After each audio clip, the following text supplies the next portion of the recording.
9वां अध्याय। और उसने उनसे कहा, मैं तुमसे सच कहता हूं कि जो यहाँ खड़े हैं उनमें से कोई कोई ऐसे हैं कि जब तक परमेश्वर का राज सामर्थ सहित आया हुआ न देख लें तब तक मृत्यु का स्वाद कदापि न चखेंगे। यीशु का कहने का क्या अर्थ है? शिष्यों की संपूर्ण पीढ़ी तो कब की समाप्त हो गई और हमने परमेश्वर के राज्य की सामर्थ को आते हुए नहीं देखा। क्या यीशु से भूल हुई? सबसे पहले तो ये जान लीजिए कि यीशु से कोई भूल नहीं हुई थी।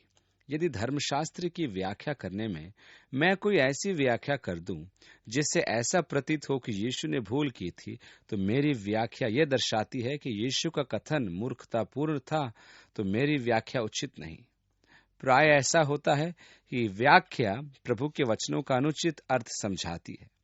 आगे लिखा है, 6 दिन के बाद यीशु ने पतरस और याकूब और यूहन्ना को साथ लिया और एकांत में किसी ऊंचे पहाड़ पर ले गया और उनके सामने उसका रूप बदल गया और उसका वस्त्र ऐसा चमकने लगा और यहाँ तक अति उज्जवल हुआ कि पृथ्वी पर कोई धोबी भी वैसा उज्जवल नहीं कर सकता। और उन्हें मूसा के साथ एलिया दिखाई दिया और वे यीशु के साथ बातें करते थे। पतरस, याकूब और यूहन्ना इस ऊंचे पहाड़ पर ले जाए गए। इस पर्वत पर जो कैसरिया फिलिप्पी में था, या यूं कहें कि कैसरिया फिलिप्पी उसकी तलहटी में बसा है। यीशु 6 दिन के बाद उन्हें इस पर्वत पर लाता है। यहाँ उसकी आंखों के सामने उसका रूपांतर हो गया और उसके वस्त्र चमकने लगे। जब वह इस अवस्था में ही था तब मूसा और एलिया प्रकट हुए और वे उससे बातें करने लगे।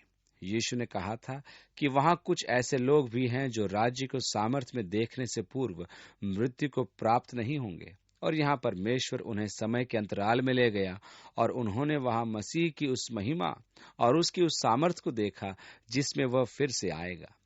वे इस समय से निकलकर अनंत काल में ले जाए गए थे और उन्होंने परमेश्वर के राज्य को सामर्थ और महिमा में देखा जैसे कि वह था। 5वीं आयत में लिखा है, इस पर पतरस ने यीशु से कहा, हे रबी, हमारा यहाँ रहना अच्छा है, इसलिए हम 3 मंडप बनाए, एक तेरे लिए, एक मूसा के लिए और एक एलिया के लिए। इस पवित्र देश में वेदी बनाने की अभिलाषा का आरंभ था कि जहां जहां रोचक घटनाएं घटी उन स्थानों को अनुष्ठित किया जाए। बेचारा पतरस, काश वह जान पाता कि उसने पवित्र देश के आने वाले समयों में क्या दशा कर दी होगी, परंतु उसने ये सुझाव प्रस्तुत क्यों किया? क्योंकि वह न जानता था कि क्या उत्तर दे, इसलिए कि वे बहुत डर गए थे। यदि आप जानते हैं कि क्या कहना है तो उचित होगा कि आप चुप रहें।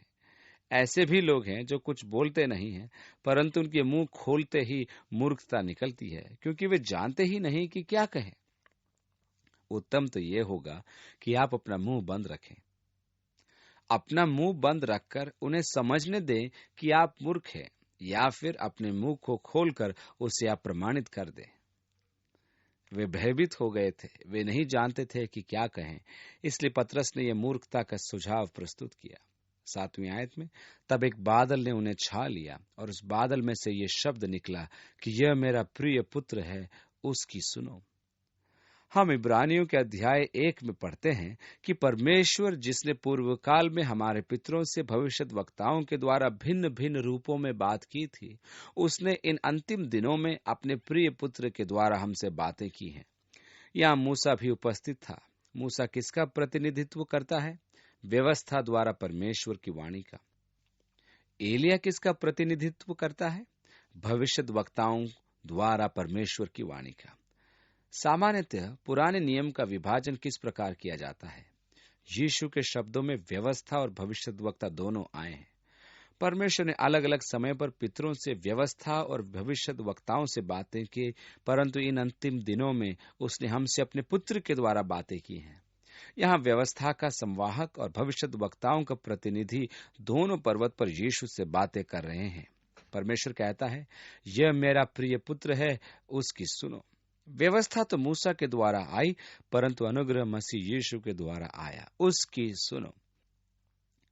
आज भी कुछ ऐसे मनुष्य हैं जो मसीह में अनुग्रह और सच्चाई में रहने की अपेक्षा उचित मानते हैं, परंतु परमेश्वर कहता है, यह मेरा प्रिय पुत्र है, इसकी सुनो।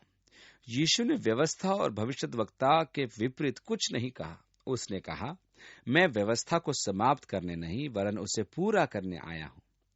उसने व्यवस्था और भविष्यद्वक्ताओं की कही बातों को पूरा किया।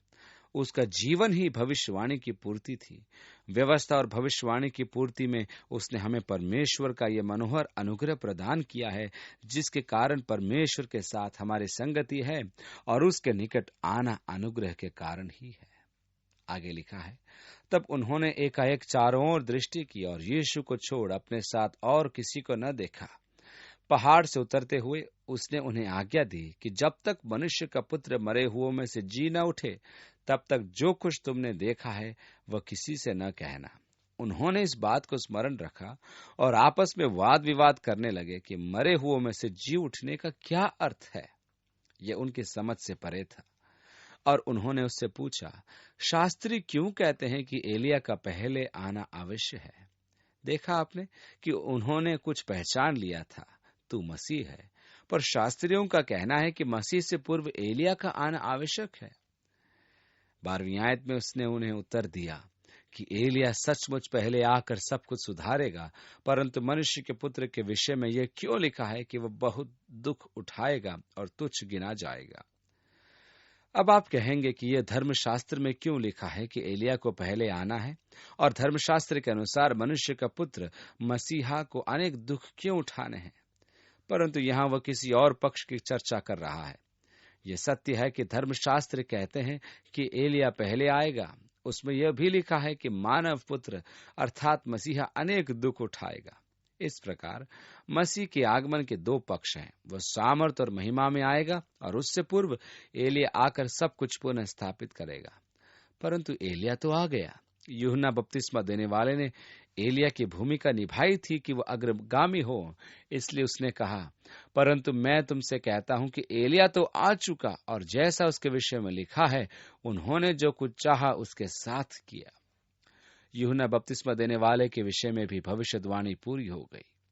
और जब वह चेलों के पास आया तो देखा कि उनके चारों ओर बड़ी भीड़ लगी है और शास्त्री उनके साथ विवाद कर रहे हैं। और उसे देखते ही सब बहुत ही आश्चर्य करने लगे और उसकी ओर दौड़कर उसे नमस्कार किया। उसने उनसे पूछा, तुम इनसे क्या विवाद कर रहे हो? अब चरवाहा आ गया और उसने अपनी भेड़ों को परेशानी में देखा।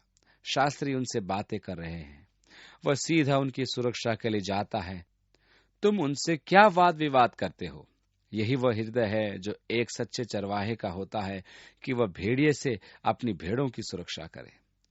कुछ समय पूर्व हमारे बाइबल अध्ययन कक्षाओं में अनेक जन मसीह को ग्रहण करने आगे आए। मैं पीछे के कमरे में उसकी सेवा में व्यस्त था। जब मैं बाहर आया तब मैंने क्या देखा कि कुछ लोग इन नए नए विश्वासियों को घेर कर कुछ कुछ बोल रहे हैं। मैंने एक बुजुर्ग को पुकारा और हम इनकी ओर उन्हें बचाने के लिए दौड़े। मेरे मन में आया कि जो इन्हें गलत सिखा रहे थे उनको कोड़ा बनाकर मारो। मैं क्रुद्ध हो गया। हम दोनों ने मिलकर उन्हें खदेड़ा और भगाया। वे किसी धर्म के धंधों के समुदाय के सदस्य थे जो हमारी भेड़ों को चुराने आए थे। भीड़ में से एक ने उससे उत्तर दिया कि हे गुरु, मैं अपने पुत्र को जिसमें गूंगी आत्मा समाई है तेरे पास लाया था।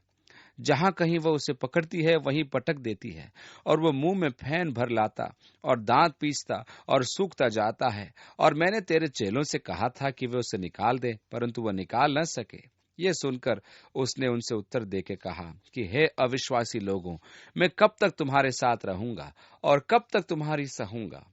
उसे मेरे पास लाओ। तब वे उसे उसके पास ले आए और जब उसने देखा तो उस आत्मा ने तुरंत उसे मरोड़ा और वह भूमि पर गिरा और मुंह से फैन बहाते हुए लौटने लगा। उसने उसके पिता से पूछा, इसकी यह दशा कब से है? उसने कहा, बचपन से। उसने इसे नाश करने के लिए कभी आग और कभी पानी में गिराया। परंतु यदि तू कुछ कर सके तो हम पर तरस खाकर हमारा उपकार कर। यीशु ने उससे कहा, यदि तू कर सकता है, यह क्या बात है? विश्वास करने वाले के लिए सब कुछ हो सकता है।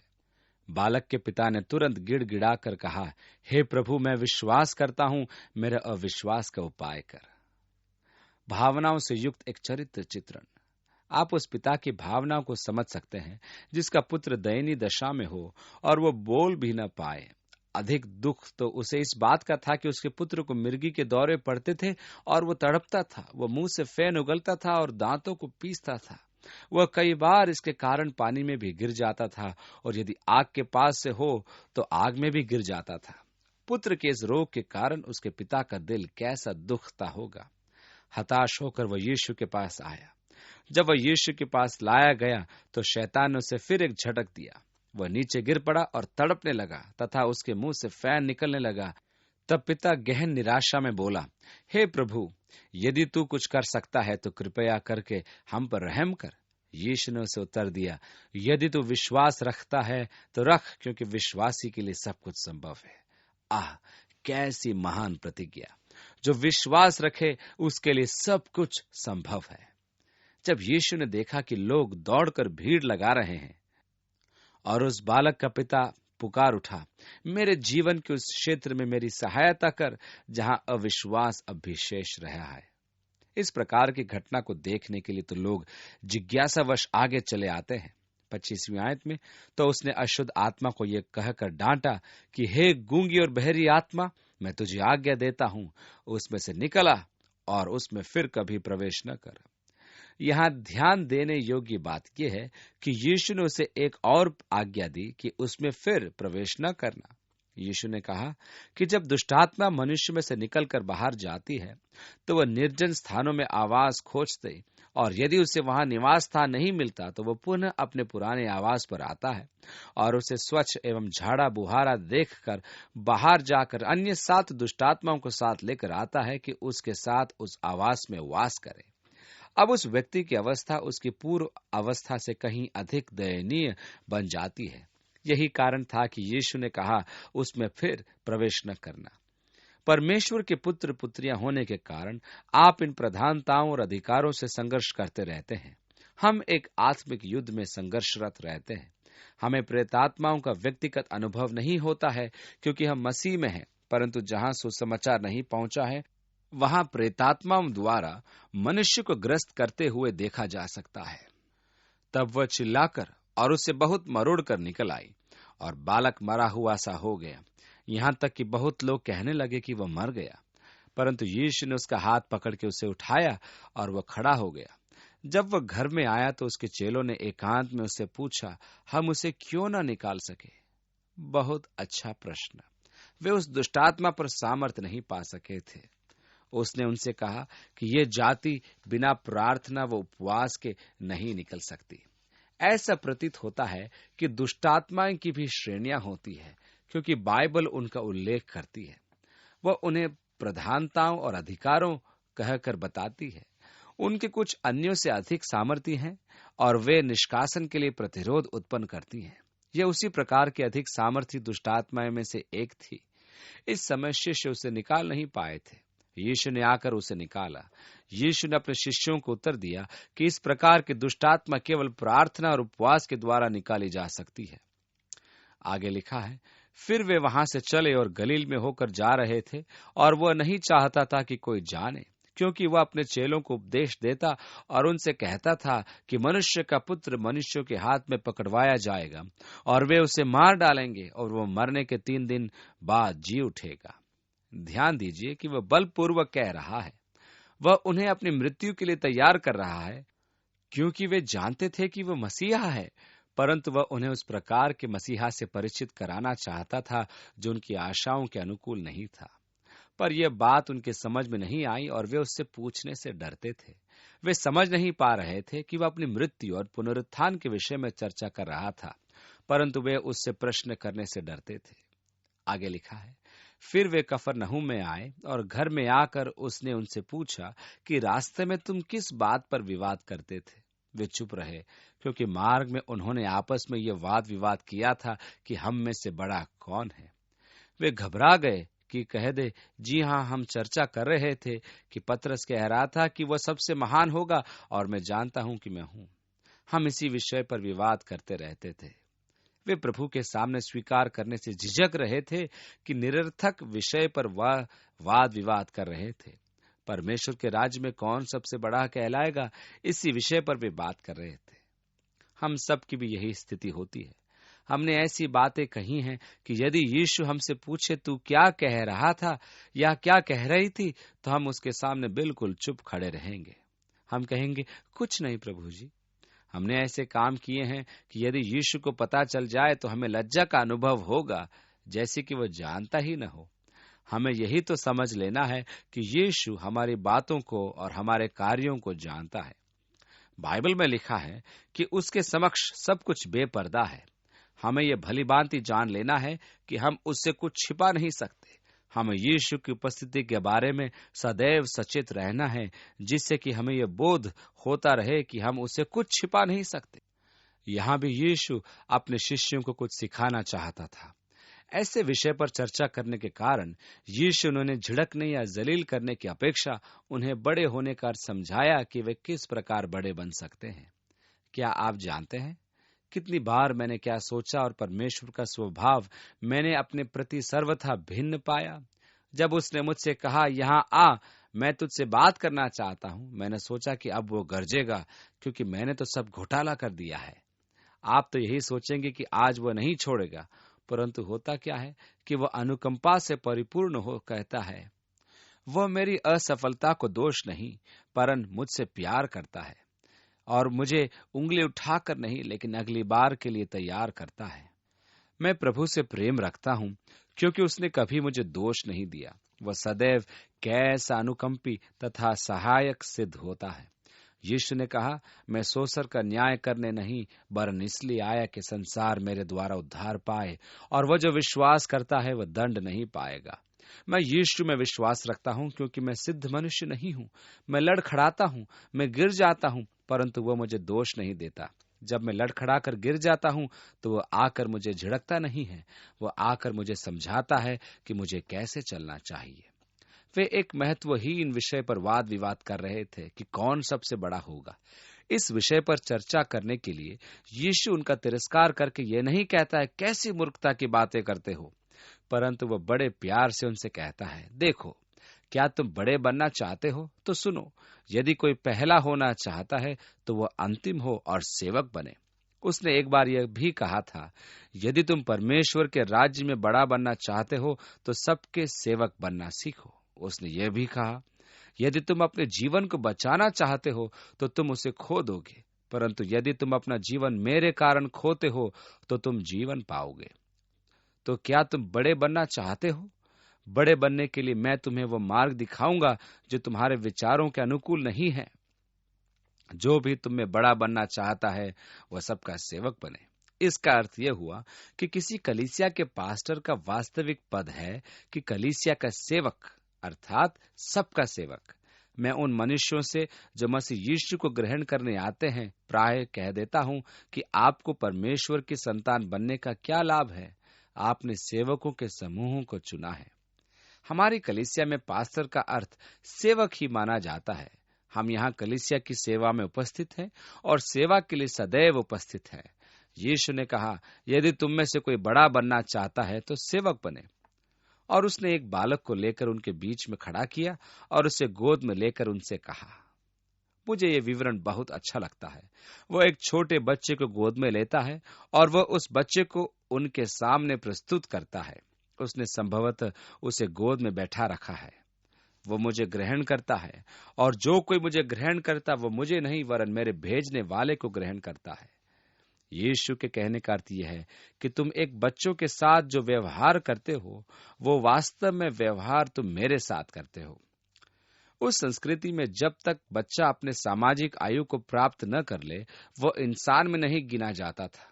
बच्चे के लिए समय किसी के पास नहीं था। वे जैसे तैसे ही बड़े हो जाते थे। जो ही वे अपने सामाजिक आयु में प्रवेश करते थे त्यों ही उन पर वयस्कों के उत्तरदायित्वों का बोझ डाल दिया जाता था।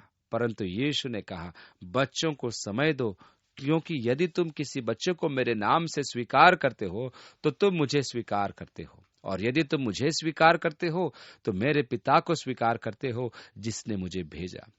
शिष्य बीच बीच में ऐसी बातें कर देते थे जिनका विषय वस्तु से कोई संबंध ही नहीं होता था। इसका कारण यह था कि वे उसकी बातों को समझ नहीं पाते थे। आगे लिखा है, तब यूहन्ना ने उससे कहा, हे गुरु, हमने एक मनुष्य को तेरे नाम से दुष्ट आत्मा निकालते देखा और हम उसे मना करने लगे क्योंकि वह हमारे पीछे नहीं हो लेता था। यीशु ने कहा, उसको मत मना करो, क्योंकि ऐसा कोई नहीं जो मेरे नाम से सामर्थ का काम करे। और जल्दी से मुझे बुरा कह सके, क्योंकि जो हमारे विरोध में नहीं वो हमारी ओर है। जो कोई एक कटोरा पानी तुम्हें इसलिए पिलाए कि तुम मसीह के हो, तो मैं तुमसे सच कहता हूं कि वह अपना प्रतिफल किसी रीति से न खोएगा। यूहन्ना ने बीच में ही बात काटकर संप्रदायवाद का विषय छेड़ दिया। प्रभु जी, वो दुष्टात्माओं को निकाल रहा था, परंतु वो स्वयं को बैप्टिस्ट नहीं कह रहा, इसलिए हमने उसको कहा ऐसा मत कर। यीशु ने कहा, ध्यान रखो और सीख लो कि तुम सब ये काम कर रहे हो। यदि वो मेरे नाम में कर रहा है तो वो मेरी बुराई नहीं कर सकता, उसे अपना काम करने दो। प्रभु कलीसिया की सहायता करे कि एक दिन हम इस सत्य को समझ सके और प्रभु की सेवा में लग सके।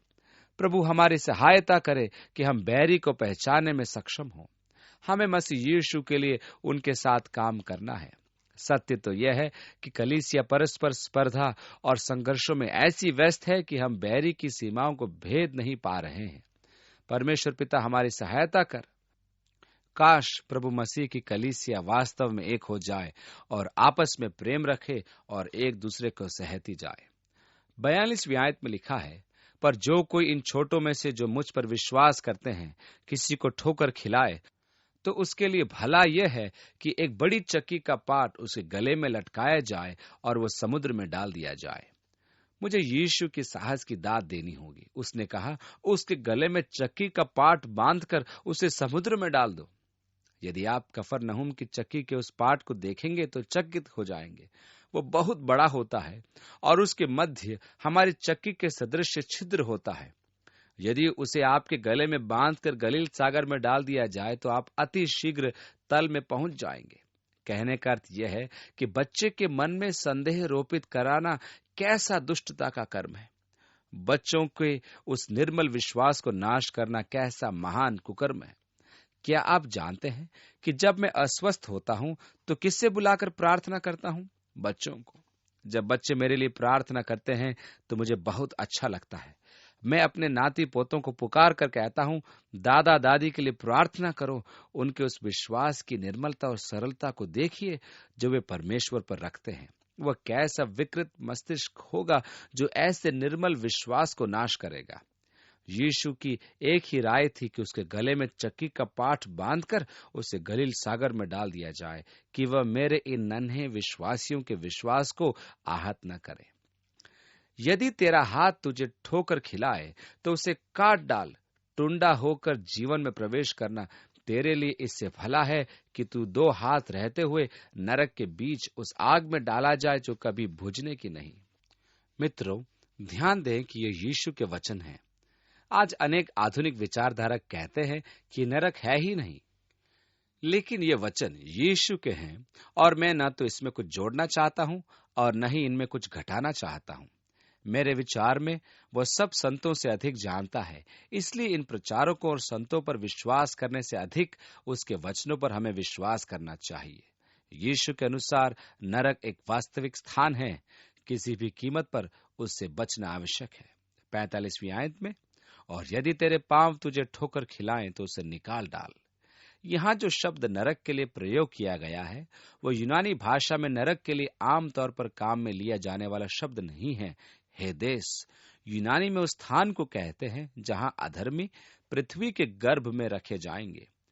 यहाँ प्रयोग किया गया शब्द है जहन्नम, जो शैतान और उसके दूतों के लिए अंतिम एवं स्थायी स्थान है। परमेश्वर उन्हें चयन का अवसर प्रदान करेगा और वे अनंत काल के लिए डाल दिए जाएंगे। आगे लिखा है, और यदि तेरी आंख तुझे ठोकर खिलाए तो उसे निकाल डाल। काना होकर परमेश्वर के राज्य में प्रवेश करना तेरे लिए इससे भला है कि 2 आंख रहते हुए तू नरक में डाला जाए, जहां उनका कीड़ा नहीं मरता और आग नहीं बुझती, क्योंकि हर एक जन आग से नमकीन किया जाएगा। नमक अच्छा है, पर यदि नमक की नमकीनी जाती रहे तो उसे किससे स्वादिष्ट करोगे? अपने में नमक रखो और आपस में मेल मिलाप से रहो। ये कठोर शब्द है, परंतु यीशु ने कहे थे, मैं उनसे छेड़छाड़ का साहस नहीं करता, मैं उनमें परिवर्तन लाने का प्रयास नहीं करूंगा। यह उचित ही होगा कि उन पर विश्वास किया जाए और स्वयं के अपराध का बोध किया जाए। ऐसा न हो कि अविश्वास के कारण अपने को अपराधी स्वीकार न करें।